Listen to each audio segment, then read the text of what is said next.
practice on this. All right. Hey, folks. It's Janek Gwizdala. It's the Janek Gwizdala podcast. We are back after an almost month-long hiatus through September. And it has been hectic, to say the least. Tons of things to get to in this episode. First and foremost, most importantly, upcoming tour dates in the UK, the 4th, the 6th, the 7th, and the 8th of November. 3 clinics, 3 concerts with the trio, with the new trio from the new album with Cliff Armand and with Tom Corley. And sprinkled in are these 3 clinics hosted by AB Workshops. One is in Bournemouth, November 4th, and one is at the Pizza Express. Pizza Express are letting us use the venue to host that clinic during the day on November 6th. That's also the first night of our three-night run of shows. We're doing 2 nights at the Pizza Express and 1 night up at a venue called Peggy's Skylight, November 8th. With the trio also doing a clinic there for AB Workshops again during the day. So all of those, all those are on sale now. The clinics, the concerts, everything is on sale at my website. Link below in the description of this video. Or if you're just listening somewhere in podcast land, that's janekgwizdala.com. I think it's /tour. That makes the most sense. It's all there. They are all linked. All the tickets for sale. This is a big one, actually. It may seem like, oh, it's just 3 days in the UK. It's actually kind of really important to me, like to make these. First of all, the 6th of November at Pizza Express will be the first show we play as a band after the launch of the album. It is basically the album launch party. I'm planning some merch things for that. We're designing some posters that I'm actually going to have physical copies of with me. Gonna bring a bunch of those. I'm thinking about download cards with QR codes on them, just kind of a little package to be able to sell at the gig that commemorates the release of the album. So anyone who's coming out to those shows will have something kind of special to take away with them that is completely related to this new music and this new album. So a lot of things going on for that. So it really is, it may on paper look like it's just 3 nights in the UK, but it's actually kind of a big deal. So the more people we can get out there, and absolutely 100% not a single seat empty in the house, that'd be freaking amazing. So if we can make that happen, that would be fantastic. We absolutely need your help with that. And we had an amazing time the last time we were there. I have no doubt that it will be that. I'm just letting you know that from my side of things, it's actually there's a quite some significance to it. It's always amazing to put the album out and then play shows right afterwards. We did it a little bit again last year after One Way Out came out, but this is actually kind of close. October 17th is our release date for this new album, and yeah, we'll be in the UK just 2 weeks later playing some shows. First single was out last week while I was on vacation in the UK. The next single is coming out tomorrow. If this is launching on Monday, it will be, is it tomorrow or Wednesday? I can't remember. It's one day. It's one day this week. It's the 27th, whatever day the 27th of September is, the next single is out. It is a bitch of a tune to mix. Let me tell you, we've been going back and forth, me and Juan Pablo. It's complicated. It's not easy to play. It was, rather, the playing's done. It wasn't easy to play. It was one of those tunes that I wish we'd had 2 weeks to rehearse or an entire tour before we recorded it to hit it. But no, it wasn't like that at all. It was really tough to play. It is even tougher to mix and get right and put it in its place in the bigger picture. As you will hear when the album comes out, as you'll hear, there are a lot of different things on it, and I think it all makes sense together. I've got the playlist and I know the songs that are going on there, all the rest of it. I think it makes sense together. At least in my brain it does. Translating that to a mix, that is a whole different ball game. So that's what we're deep in right now. So apart from the fact that I was literally on vacation in the UK last week with the family, with the wife and the kiddo, I was really like shut down. Production was basically shut down here with the podcast and everything else. I was still kind of going back and forth and doing mixed stuff with Juan Pablo and deciding this and that. Where do we put that keyboard thing and this synth thing and more volume here, less volume, like, just all the things that go into a mix. That has kind of not stopped. Hence the sabbatical on the podcast. But we're kind of back on track, and I'm in the studio. I'm back home now. I'm not traveling for a little while at least. Any fans in Hong Kong and China, if you're out there, I will have posted those dates to my website by the time this episode goes live. I'm going to be there something like the 16th through the 25th, something like that, of October, playing in Hong Kong, in Shanghai, and in Beijing. That is actually also with Cliff Almond and my good friend Manuel Valera on piano. And is he from Hong Kong or is he from China? I'm not sure, but I think he's from Hong Kong. That's where we're playing first. I believe that's where he lives. This cat, Sai Leo, harmonica player. Pretty badass dude. Got a new record coming out. We're doing a little tour with him, so I'll be out there in Asia for about 12 days, playing some shows. Then come back briefly, and then we hit the UK, and that's when it all kicks off for me. Like I said, the 4th is in Bournemouth on the south coast. The 6th and 7th at the Pizza Express. The 6th also has that AB Workshops clinic, and also November 8th at Peggy Skylight Clinic and concert same day. Something else I want to mention before we get into this. I'm sure a lot of you are aware. I put out a video a few months ago saying I'm selling all my basses, and yeah, I really was. Sold so many went out the door, and I kind of wimped out when it got to the Goya. I was like, oh, do I really want to get? I ummed and ahed, and it's still here. Obviously, I'm holding it in my hands right here. Anyone watching on YouTube, you can see I'm holding the damn thing in my hands.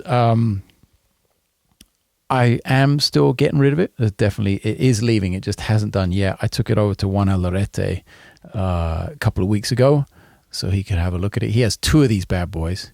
He has Josh Klinghoffer's old one, and he has another one, like the red one and a kind of a teal one.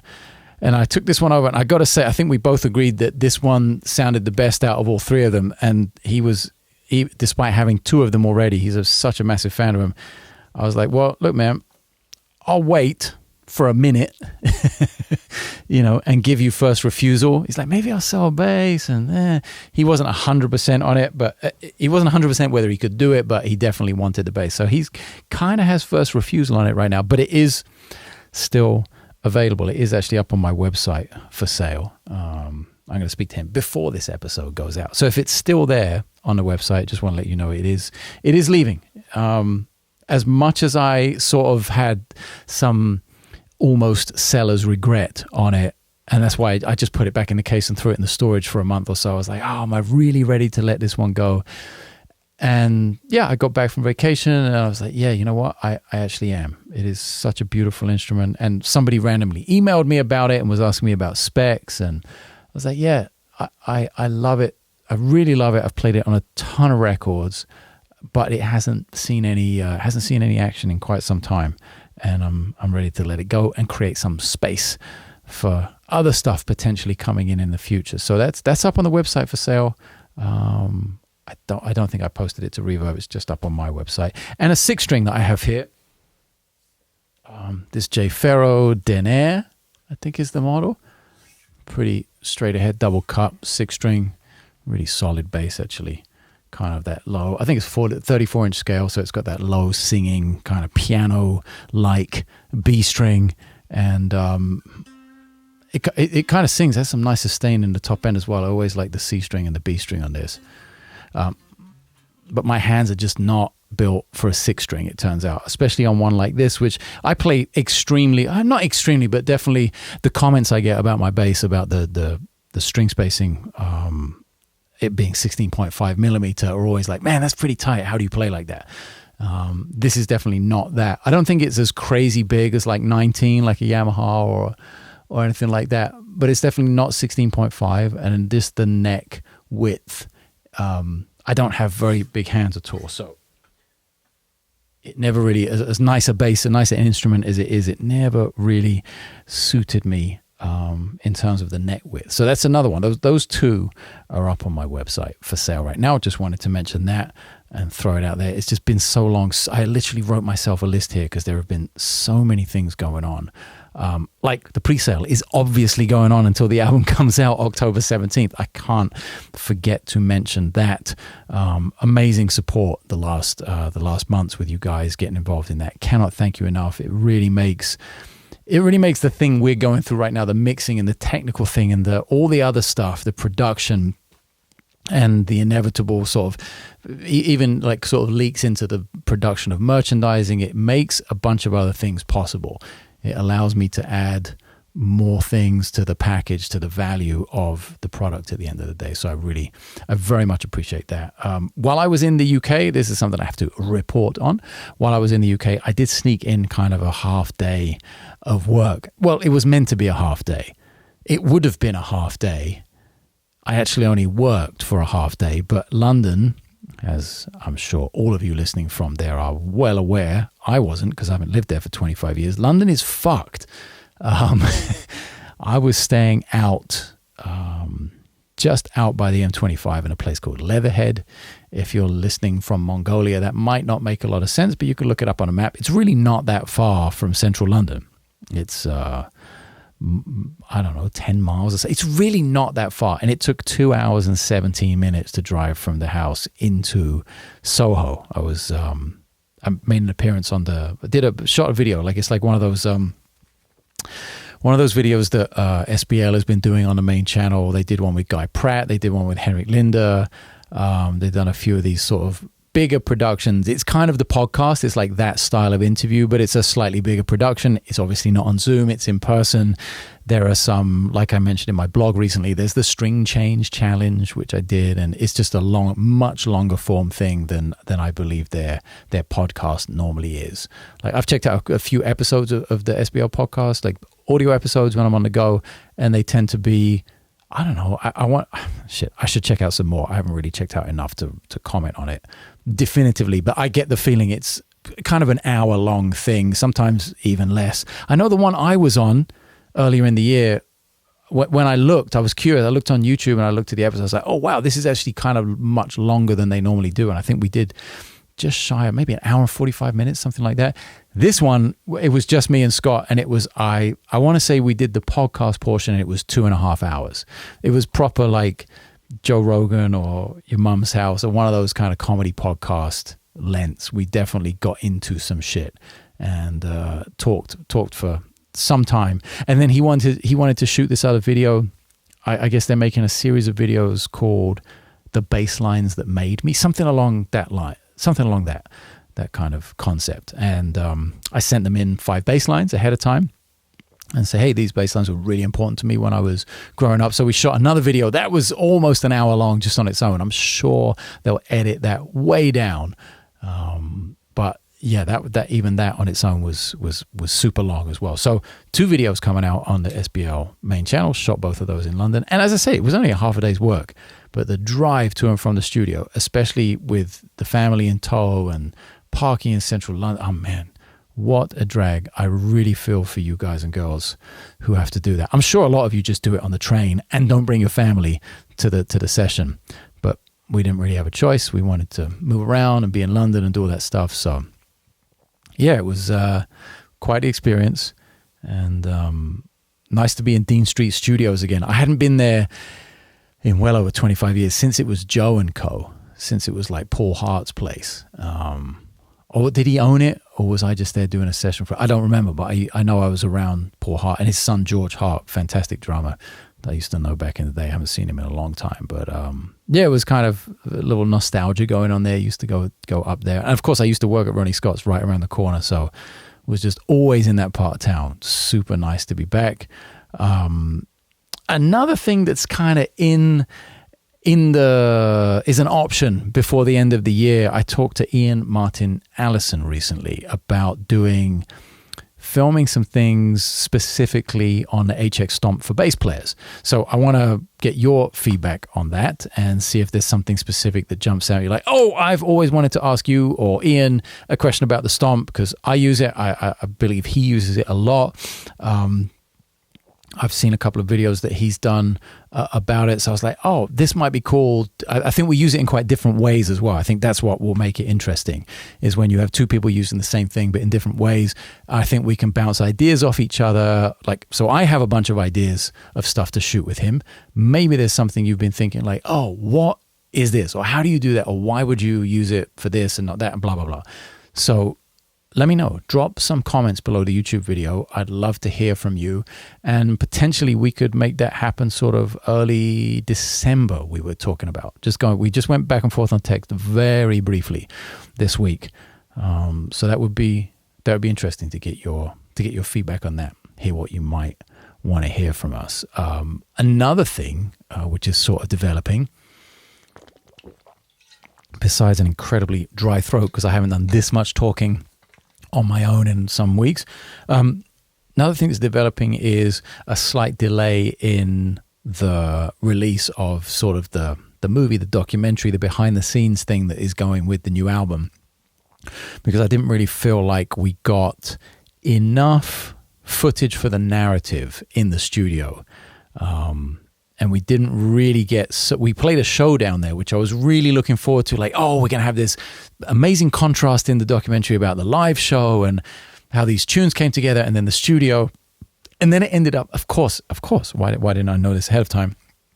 What is my first day on the job? Of course, it ended up way more hectic than that. It wasn't just breezing in and, oh, great, we'll talk about the live show, we'll talk about the No, it was kind of full on. Like, as soon as we got there, we had all this really complicated music to learn that I'd written.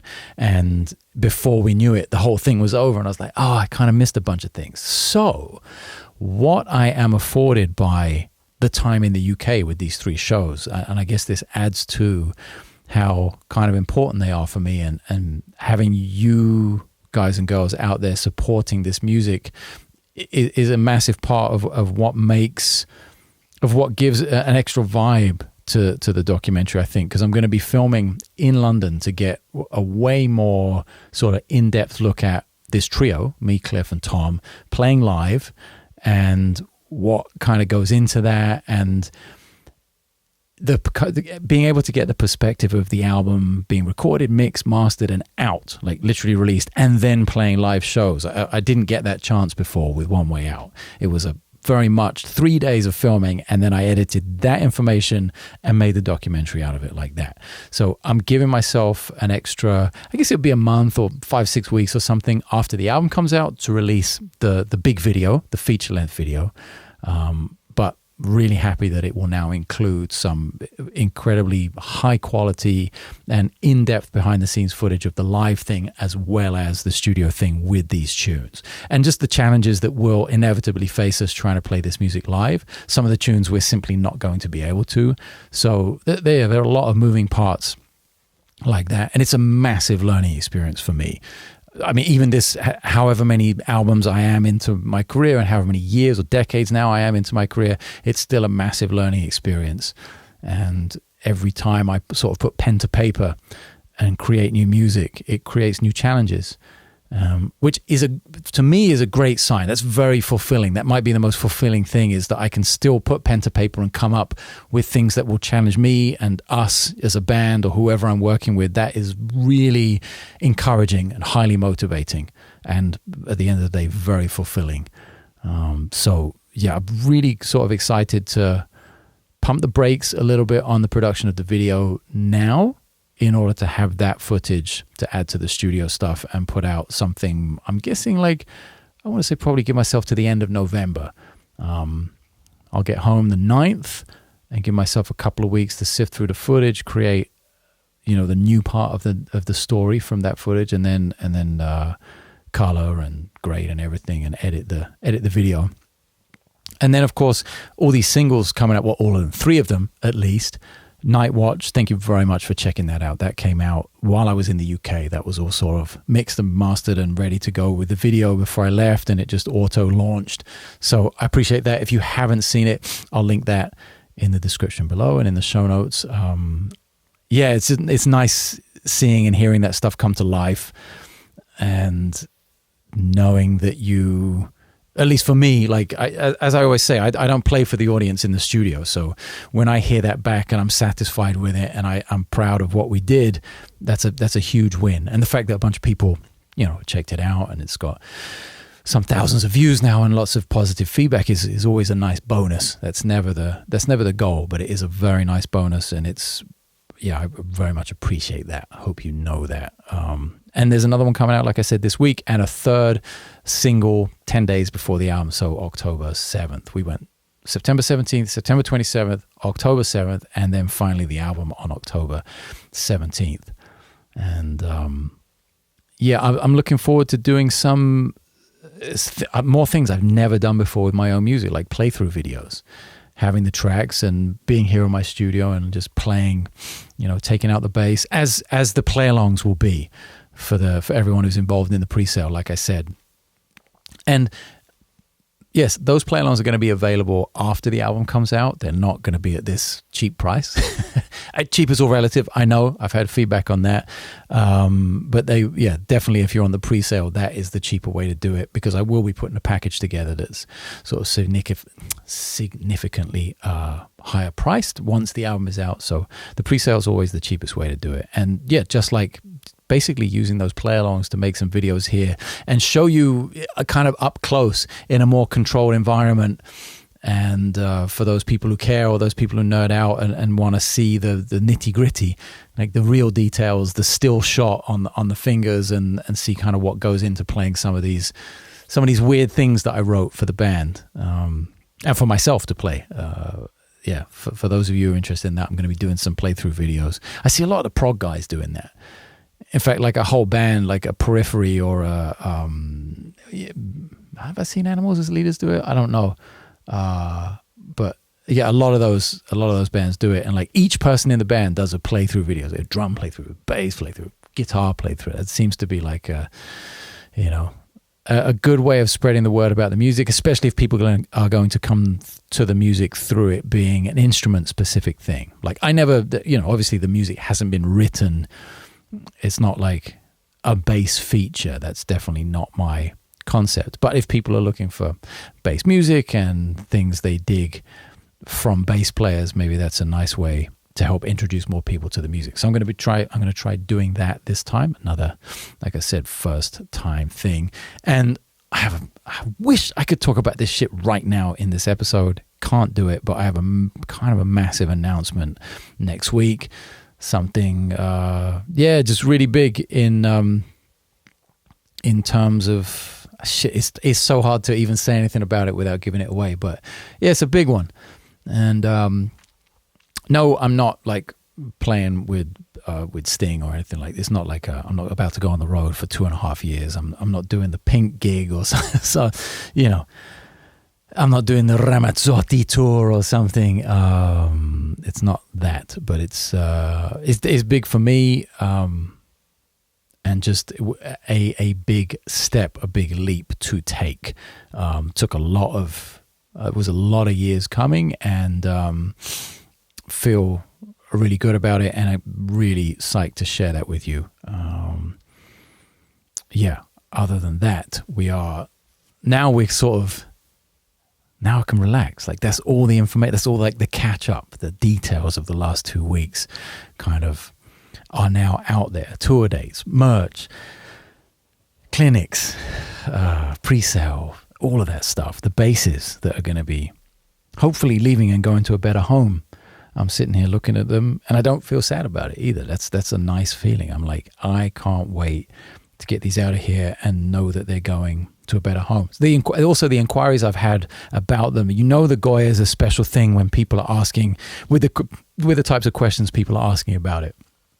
I had someone email me recently saying they had a few bases in that lane, sort of short scale. There was a Fender Music Master on the list. There were some really nice instruments that they listed, and they were saying, this kind of really fits in my collection. It's not a mass appeal instrument by any stretch of the imagination. It's really, really specific and really niche.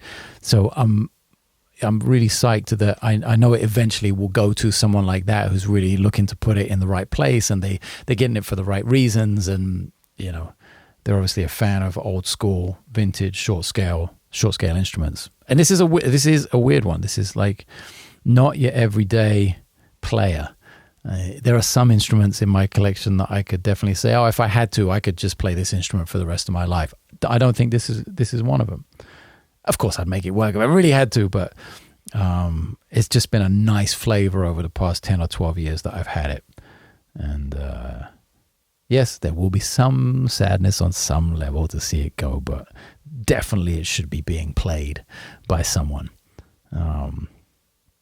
It's not like crazy put it in a case collector's item thing. That would be sad if somebody just put it away in a case and never played it.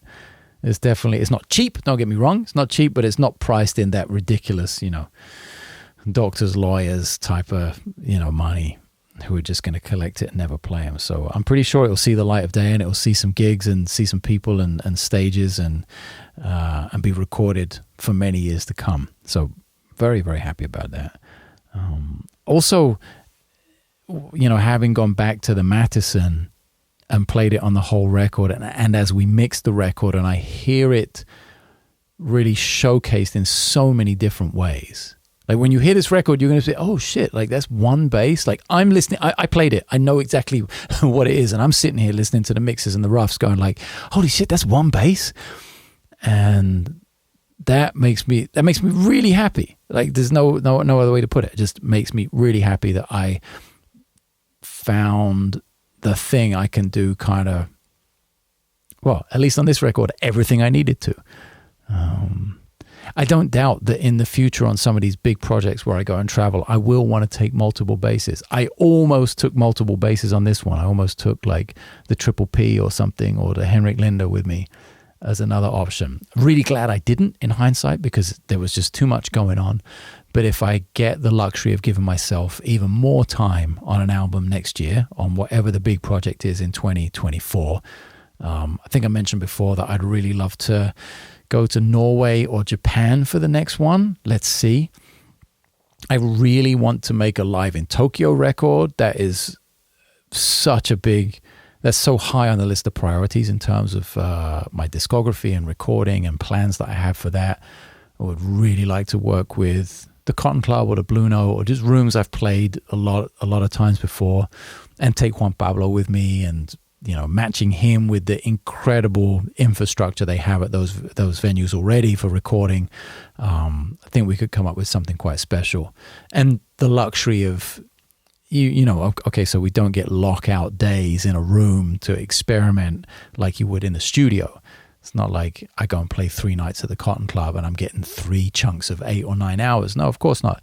But it's the consistency, and I think how comfortable you get with exploring on stage, which is a completely different trajectory to being in the studio.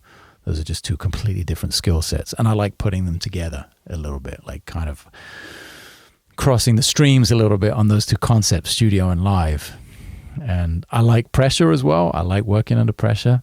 I like it when the red light's on and you have the one shot to get it. I dig those. I thrive under those kind of situations. So that's always, knowing that about myself is always a good motivator. And then just, I've worked with Tom many times before, and I've worked with Cliff way more, even because we've known each other a long time and worked on so many different gigs and recording stuff before. And now, having spent this time with them both together as a unit in the studio, it gives me just an unbelievable amount of confidence as to what we can accomplish together in kind of any situation, and how great a foundation they are as a band, and how I might want to augment that with voices or with horns or strings or whatever that might be in the future. Yeah, really. I've got another dozen album ideas blasting through my head sort of every week at this point. I have a big, long, like Apple note just for discography, just for future recordings. So many ideas I keep having. And I just look at how old I am. I look at the year I was born and think, fuck, there's not going to be enough years left to do it. So yeah, it's another motivator to just be like, eyes down, get to it, do as much as you possibly can, as long as you're having fun doing it. And as long as you're surrounding yourself by the right people. Had a little hang this morning with my buddy Mike League, of the band Snarky Puppy. I'm sure you all know Mike League, fantastic bass player, good friend of mine, and recent convert to the world of tennis. I guess he played a little high school, he was telling me today, but like over the last year, him and a few of the guys in the band, in fact, Justin Stanton. I believe that's his last name. I don't want to fuck it. I think it's Justin Stanton, right? Keyboard player. I think he also plays a little trumpet in the band. They're pretty crazy about it. I went to pick them up at the tour bus. They're playing in LA tonight. I went to pick them up this morning, take them to hit at the courts, and they rolled out like they were walking out for the quarterfinals of fucking Wimbledon, big pro bags and shit. I was like, oh, okay, we're not fuck. These guys are into it. They might not be Rafael Nadal, but they're both sweethearts, first of all. So that's always a good place to start. And they're just into it, which is, I love to see that. I was talking to Justin a little bit about that. Like, yeah, so, when the fuck did being outside and exercising feature for us, any of us in the last 20 years, as 25 years or whatever, as musicians on tour? That's just not what happens. You end up with a fucking Heineken and a kebab in, Stuttgart at fucking 2:00 in the morning after the gig, on the road for the 10th night in a row. Like, that's normally what it used to be, at least for me in my 20s and touring a shitload. So I always love to see that, like, serious musicians also serious about like being healthy and doing something different from music. It was a joy to see, and fun hanging with them. We hit for 2 hours, 2-on-1, a lot of it. Gave this old man a workout, which was great. And I hope we get to do it again, especially in Europe on the clay. And those guys both live in Europe. So, yeah, nice to broaden the tennis/musician network a little more. And just, see friends. I haven't seen Mike in so long. Just good to be out there hanging and shooting the shit. So that was a nice little aside. Nice little kind of... just a nice little change of pace today to go out there with those guys. And I realized, like, working on the album as much as I have been doing, and just work in general and podcast and YouTube, and actually being a bass player and practicing and going on the road and all that stuff I've done. And of course, the big one that takes up most of the time is the family, is the baby, is the kiddo. I've realized I hadn't done anything that social in like my daughter's going to be 2 this week, and so in 2 years I haven't really done anything that social. And today, although it was hard work and we were like really hitting some balls, and we made the most of our 2 hours on court, it was nice to get out and be social. And obviously I didn't know Justin, so that was meeting someone new, but nice to be out there with Mike, who I know for a minute now. Reminded me that, oh shit, maybe I should go and do that a little more often. And yeah, really nice vibe. And early on a Sunday morning in Los Angeles, holy shit. If only every day was like that here. Cruised into downtown like it was nothing, no traffic. I was like, wow, this place would be livable if there were like 80% less people living here. And still it's better than London. Unfucking believable. So the quest for the perfect place to live still continues. Something I talked to Scott Devine a bunch about. I was talking to Mike League about it today, because he lives in Spain. Justin lives in Portugal. So, yeah. For me, LA is no longer it. That's for sure. And it never was. I never moved here to be the next, Sean Hurley or Nathan East or studio person, basically. And as I was moving to LA full time, I was getting out of the full-time touring as a sideman in pop and R&B and rock and all that stuff as well. So it was never for that either. It was just a better alternative to New York in terms of quality of life. But now it's like, yeah, I'm getting older, as we all do, and definitely at a point in my life where I would like to put LA in the rearview mirror a little bit, move somewhere with a little more space, maybe some better food, maybe less guns. I don't know. There are a bunch of factors that go into it, especially when you're a dad as well. I'm sure I'm preaching to the choir and to a lot of people here, and then to a lot of people, I'm sure you live nowhere near a city like LA, and perhaps you don't know what it's like being around this kind of thing. And it's a bit of a madhouse, and that's putting it mildly. Anyway, I could go on I could do a whole other podcast on like where the best place to live in the world as a musician is. And it would be different for every single person listening to the podcast as well. It's interesting. I've been teaching some lessons when I've been home. By the way, I didn't mention that, did I? There are some slots, weekly slots open. I've opened up like 3 or 4 slots a week, 1 hour slots. for lessons, for bass lessons. But more interestingly, I've been speaking to a lot of people, and yes, there are mainly bass players. Few exceptions to that, but mainly bass players. But what we actually end up getting into tends not to be like, oh, this technical thing or that harmony thing or this bass specific thing. It actually tends to be more like, okay, what am I doing here? What do I need to do? Like, besides practice, we all know we need to practice. We all know we need a direction, and we need to have music we love and all of those basic things. But what about all the other stuff? So it's actually been more of like an office hour. I feel like a bit of a consultant. It's been kind of really fun. It was totally kind of unexpected that the conversation just started out with, oh, well, I'm working on, what is this thing called Love or some tune. And then 5 minutes later, we're talking about, well, have you thought about, where you live and who you're around, and do these people make you happy? And is this the music you want to play? And, well, there are these other 5 places that maybe you didn't think about, but you actually have access to. They're not too far away. Just like logistical things, business things, marketing things. I hate to use the word branding. I don't think we've actually talked about branding at all as a thing, but just creating a scene and what it takes to create a scene. Because it's no longer enough to just be a bass player, just be a musician. I don't think. I see very few people under the age of 50 plus doing that. Really just playing an instrument full time for a living.